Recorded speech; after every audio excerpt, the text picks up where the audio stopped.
रूस का यूक्रेन पर सदर पुतिन की सरकारी रिहाइशगाह पर हमले का इल्जाम। यूक्रेन ने रूसी सदर की रिहाइशगाह पर 91 लॉन्ग रेंज ड्रोन से हमला किया, जिन्हें तबाह कर दिया गया। रूस का अमन मुज़ाकरात पर नजरसानी करने और यूक्रेन को भरपूर जवाब देने का ऐलान। रूसी वज़ारत ख़ारजा ने कहा, यूक्रेन का हमला रियासती दहशतगर्दी है। अमन बातचीत से मुतल्लिक रूस के मौक़िफ़ का असर जायज़ा लिया जाएगा। यूक्रेनी सदर ज़ेलेंस्की ने रूसी सदर की रिहाइशगाह पर हमले का इल्ज़ाम झूठ करार दे दिया। कहा, रूस अमन बातचीत को ख़राब करना चाहता है। पार्लियामेंट और सरकारी इमारतों पर हमले का जवाब बनाया जा रहा है।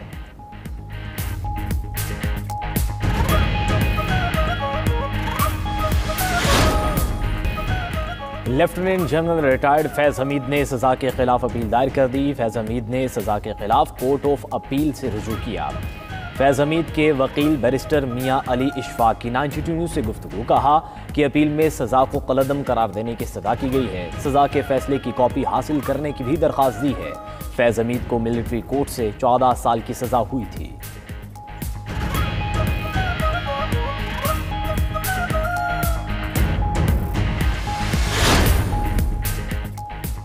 NA 130 से नवाज शरीफ की कामयाबी का नोटिफिकेशन दुरुस्त करार। इलेक्शन ट्राइब्यूनल ने डॉक्टर यास्मीन राशिद की दरखास्त खारिज कर दी।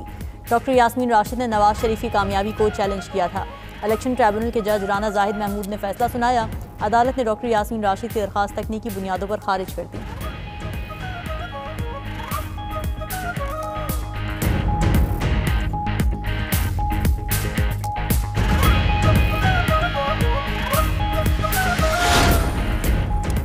बानी से मुलाकात की इजाजत ना देना अफसोसनाक है। मुल्क की हालात बदलने के लिए मुलाकात की भीख मांगता हूं। साहिब इख्तिदार से दरख्वास्त है कि अपना दिल बड़ा करें। चेयरमैन PTI बैरिस्टर गोहर की रावलपिंडी में मीडिया से गुफ्तगू। कहा कि हमने कभी मुज़ाकरात से इनकार नहीं किया।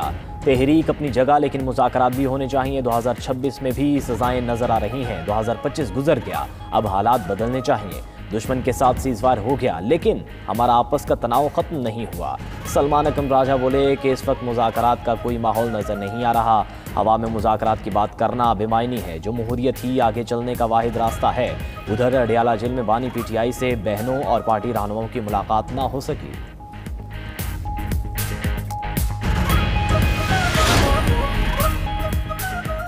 खैबर पख्तूनख्वा के अरकान असम्बली को पंजाब हुकूमत के रवैये पर तहफ़्फ़ुज़ात। स्पीकर खैबर पख्तूनख्वा असम्बली का स्पीकर पंजाब असम्बली मलिक अहमद खान को मरासला। खत में लिखा कि खैबर पख्तूनख्वा असम्बली के वफ्द को पंजाब असम्बली में बार बार रोका गया। वज़ीर आला KP और काबीना अरकान के साथ नारवा सलूक किया गया। KP वफ्द को दाखिले से रोकना पार्लिमानी इक़्तिदार की खिलाफ वर्जी है। खैबर पख्तूनख्वा असम्बली वफ्द को सिक्योरिटी एहलकारों ने धक्के दिए। वफ्द के बाद अरकान धक्कम पेल के दौरान ज़मीन पर गिर गए। वाक़या बैनुल-सूबाई हमाहंगी की मुनाफी है। सरकारी वफ्द की तज़हीक से अवाम में मनफी तासुर गया। वज़ीर आला के साथ ऐसा सलूक नाकाबिल कबूल है।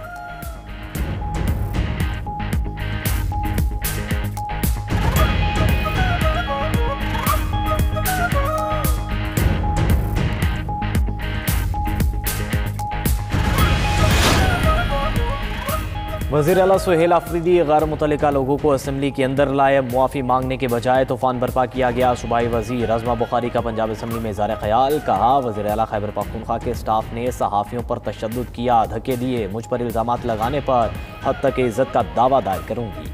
वज़ीर आला खैबर पख्तूनख्वा के रवैये पर रज़मा बुखारी का ऐवान से वॉकआउट।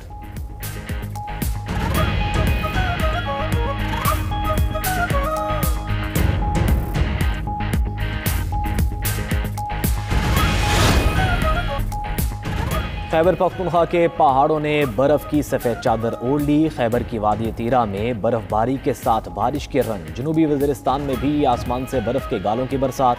वाना में बर्फ़बारी से सर्दी की शिद्दत में इजाफा। अंगोरडा, शवाल, शकई, मकीन और रिजमिक में बर्फ़बारी से सड़कें बंद। उधर बलूचिस्तान के पहाड़ भी बर्फ़बारी से सफ़ेद हो गए। ज़ियारत तोबा अचकज़ई में मौसम सरवा की पहली बर्फ़बारी। आज़ाद कश्मीर के बलाई इलाकों में भी सफ़ेद मोतियों की बरसात। वादी नीलम, ताबट, ग्रेस वैली में बर्फ़बारी हुई। उधर पंजाब में एक बार फिर धुंध छा गई। हद निगाह कम होने पर मोटरवेज को कई मकामात से बंद कर दिया गया।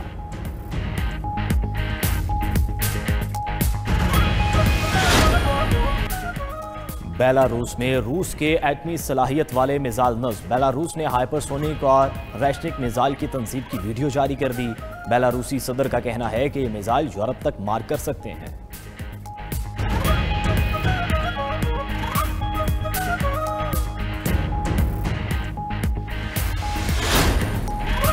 जौहरी तामीरात जारी रखें तो क़यामत बर्पा कर देंगे। अमेरिकी सदर की ईरान को धमकी। डोनाल्ड ट्रंप ने कहा कि ईरान फिर जौहरी तनसीबात तामीर करने की कोशिश कर रहा है। ईरान ने जौहरी प्रोग्राम दोबारा तामीर किया तो उसे तबाह करना होगा।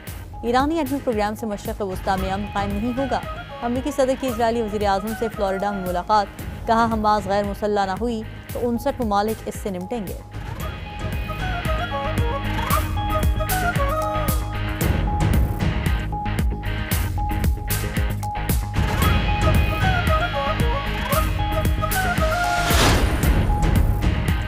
अमेरिकी सदर की धमकियों पर ईरान का सख्त रद्दअमल। ईरानी सदर मसूद पज़ेश्कियान का कहना है कि जारियत हुई तो हमारा जवाब दुश्मन को पछताने पर मजबूर कर देगा। ईरानी पार्लियामेंट के स्पीकर ने कहा कि तेहरान को दिफा का मुकम्मल हक हासिल है। ईरान जारियत का जवाब देने के लिए तैयार है।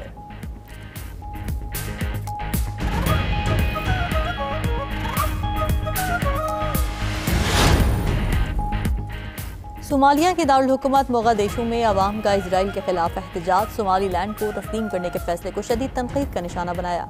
उधर तुर्क सदर की सोमालीलैंड को तस्लीम करने के इजरायली फैसले पर तनकीद। तैयब एर्दोगान ने कहा कि इजरायली इक़दाम गैर कानूनी और नाकाबिल कबूल है। इजराइल खित्ते को अदम इस्तेहकाम की तरफ घसीटने की कोशिश कर रहा है।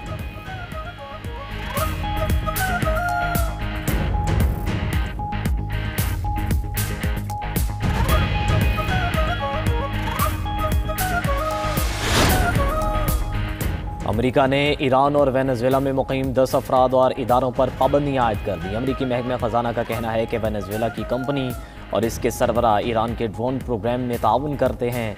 अमेरिका ईरान के अस्करी सनती नेटवर्क तक रसाई रखने वालों के खिलाफ कार्रवाई जारी रखेगा।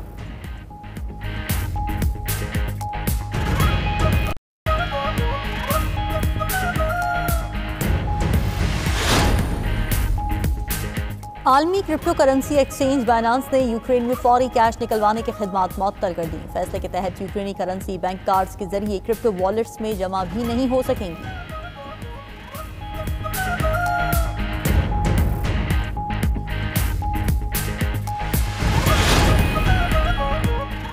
यूक्रेनी फौज का मॉस्को में पावर सब स्टेशन पर ड्रोन हमला। खबर एजेंसी के मुताबिक रूसी फजाई दिफा यूक्रेनी ड्रोन मार गिराने में नाकाम रहा।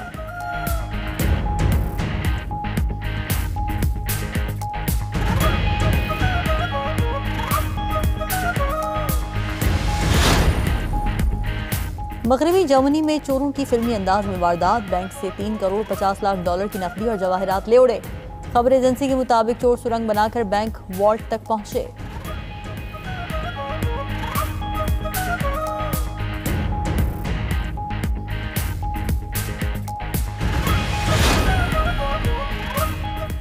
Injured Shaheen Shah Afridi big bash league से बाहर हो गए। पीसीबी ने कौमी फास्ट बॉलर को वतन वापस बुला लिया। शाहीन शाह अफरीदी ने सोशल मीडिया पैगाम में कहा कि इंजरी के बाद मुझे रिहैब करना होगा, जल्द ही दोबारा मैदानों में वापसी होगी।